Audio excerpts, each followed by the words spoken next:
I just want you guys to hear the acoustic glass in this car. So that's the window down. Someone's obviously playing a bit of jazz outside. And then window up. See the difference it makes? That's pretty solid, man. I like that. I like that. Welcome back to another video on DMK Drives, and basically this is a very random purchase that's just happened, and it's not something I was going to buy, but I have done, and I'm about to go pick it up. I'm a bit nervous, guys, so let's see how it goes. Picking up the Bugatti today. Bugatti walkaround, yours old school. We're looking at the Chiron today. You know, how many litres? You should know, you're in my tax bracket. Oh, my guy loves the 6 Series.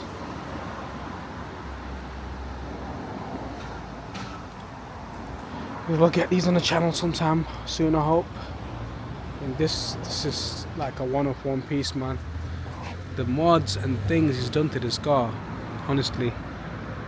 I mean, you can probably just tell from the carbon here. It's just an absolute mod fest. Probably the only 640D in the country that looks like this. Oh, the bad boy, which is also quite unique actually. It's not something that you see a lot, especially in that colorway. I mean, a lot of the ones that you see are in black, grey, silver, but a white one is unique. What's this? B10. And how many ponies does it have under the bonnet? It's got a supercharged. Yeah, we're looking at a good 150 horsepower. So it's a supercharged V10 plus. Yeah, but it's in limp mode, so. Okay, so basically it's got it, but it's hidden. Yeah. For Eid. No, it's been limp mode for about 2 years. Okay. It's got DPF problems. Okay. Well, I hope nobody buys that for you then. It's been on Auto Trader for the last 3 years. Has it? Yeah. It would have sold by now if that was the case, bro. I mean, it looks better than the new one, though. Yeah. I mean, it looks more unique. I give it that for sure. I mean, I don't know about that boot, but yeah. Would you not say that looks like a bit like a Porsche from the back? Yeah, it does. Or would you say it's a Beetle?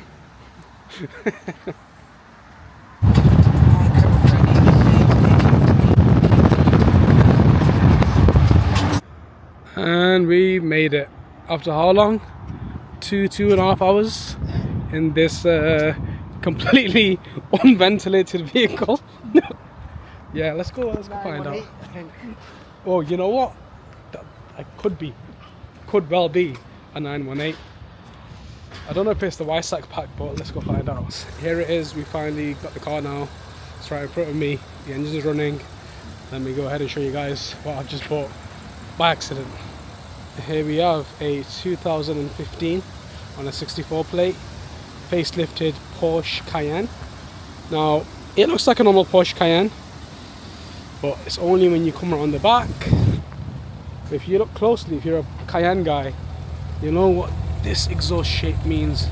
I don't know if you can hear that ever so slight rumble.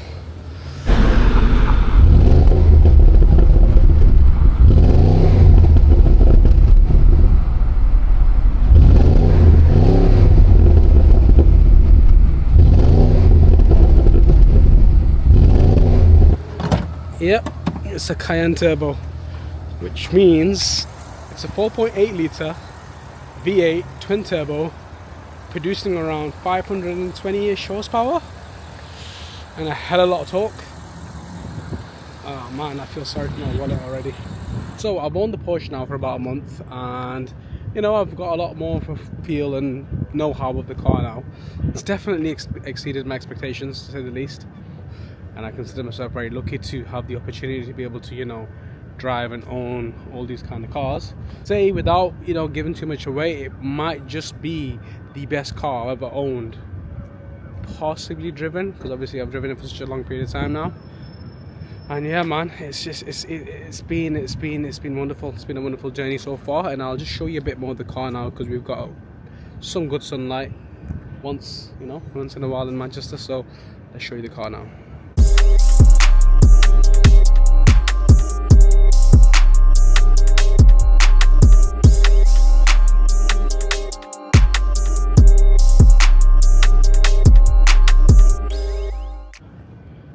have it, folks, in a bit of sunshine for once, for a change.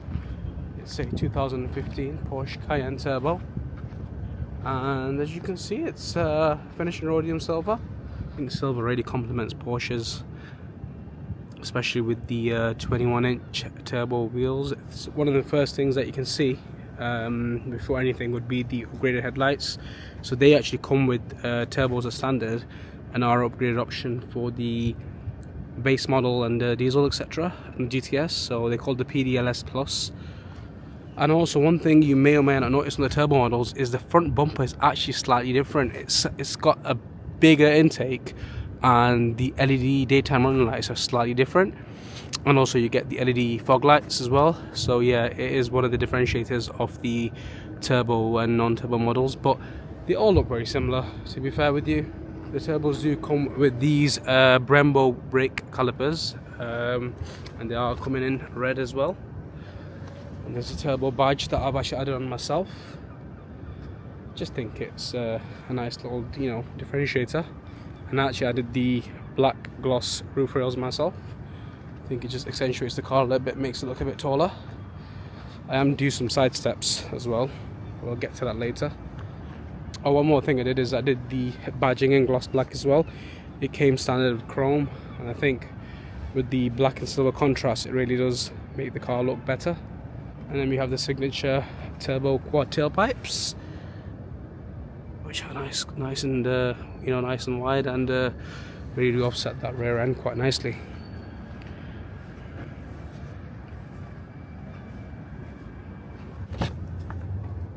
On the inside, we have these Porsche agate grey seats and interior, and it is full leather. So you have the stitch dash, and yeah, and we have the Alcantara as well in the same color.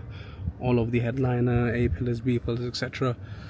And it does make the interior feel a lot more premium and upmarket, rather than having the standard black, which Porsche is quite common for.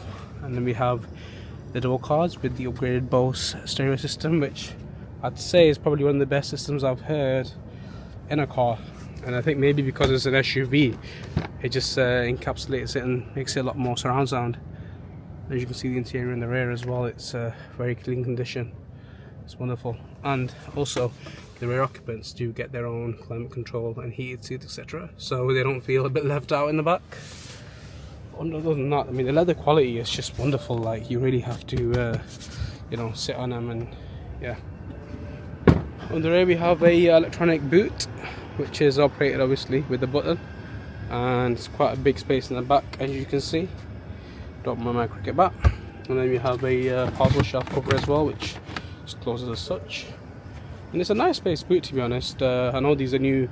I know the newer models, hybrids and electrics, have a much smaller boot space, but this is quite, it's quite spacious. Nowhere near as good as my Range Rover or Range Rover Sport, but it does a job. It's more than adequate. And then close the button there, and there we go. Jobs are good. And one of the differentiators with the facelift model is, which this is I forgot to mention, is the newer style taillights, and I do think they set off the car really nicely. So when you hit the brakes, these 4 individual LEDs come on as well, so it does look wonderful. And then overall, the facelift model does have a slight different rear end, not too much, but slight different. Guys, join me inside the Porsche. It's a wonderful place to be, man. I can't lie. It's beautiful in here. Everything you touch, everything you feel is either leather or Alcantara, or it's just a wonderful place to be. Even the steering wheel is finished off in this high quality premium leather, which the color code is agate grey, but it's more like a dark, deep espresso brown. And I don't think the camera or the photography does it justice. It's something that you really appreciate more so in person. So first off, first impressions getting in here, obviously surrounded by this center console with loads of buttons and stuff, which does scare people off a little bit, but there's nothing much to it really. It's just your climate control, your heated seats, and your off-road air suspension, etc., all controlled from here. And to be fair, I don't know about you guys, but I'm not a fan of this new era of touchscreen. And I think the car that really put me off was the Audi A6 or the A7 of the current generation. When I when I got in that car one time, I just realized it's got screens upon screens upon screens, and you don't need all this like jazz to be able to just, you know, put your climate control down or whatever. And you know, I welcome the buttons. And what's funny is, I think even the car manufacturers have, you know, listened to the feedback, because a lot of the cars from the VW group especially, they come in with they went to haptic buttons on the steering wheels, and they've gone back to physical buttons. And even for the climate control for cars such as the e-tron, which you would expect to have all the screens in the world, but now they've gone to manual buttons again, I think. And I think this generation of Porsche, you know, it's definitely something that I like. And especially when everything feels strong and tactile, it's part of the experience, and I think, you know, it makes the car feel more premium, and you know, you just press the button and you're good to go.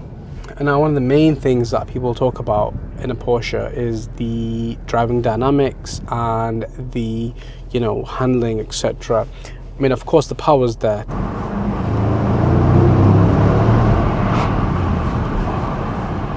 This is a turbo model, which is like top of the line. You do have the Turbo S, which sits above it, so which is actually the top of the line. But the main difference with the Turbo and the Turbo S, believe it or not, is just the power output. It's the same engine, same block, and as far as I'm concerned or aware, they have the same internals inside the engine as well, but they just have a different tune. And the Turbo S obviously has a bit more spec as standard, hence why the price is higher. So the brake horsepower in this car is around 520, I believe, and on the Turbo S it's around 560 or 570. Now you can stage 1 map these cars and you get really good gains, and I know stage 1 takes this up to like 600 horsepower. For me, that's just like, how do you even get to use 500 horsepower on, you know, your British roads? You know, how can you even manage to do that? You know, the minute you put your foot down, the car is just gone. You're breaking all kind of speed limits and stuff. And you know, it's there, it's nice to brag about how much horses you have, but when it comes to usability, I think 400 to 500 is more than enough. Even though this isn't a heavy car, it weighs, I believe, 2.2 tons, so it's not on the heaviest side of 4x4 SUVs, but it's not particularly light either.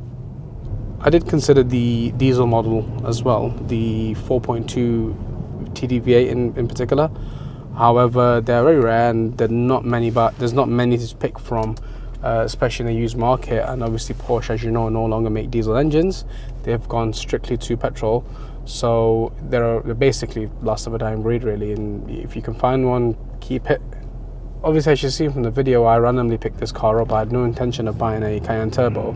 I was interested in, obviously, the diesel model, as I mentioned, but you know, I'm so impressed with this car. I don't think now I could go back to a diesel variant in this car, because once you've had the experience of this power, and you know, and the sound as well, the sound is extraordinary. So it's hard really to kind of go back now. And I hope, I kind of wish I never got this, because you know, it's quick, man, it's quick. Mode first gear.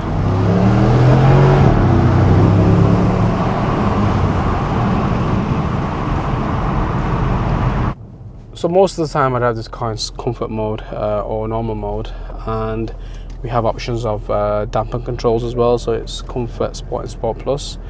The air suspension does make the ride quality, you know, really good, a lot better than any car I've experienced before. The Range Rover I had before, which obviously I've got a video of as well, that did feel extremely boaty, especially when you would go around a corner at any pace. You know, you feel the car leaning towards one side.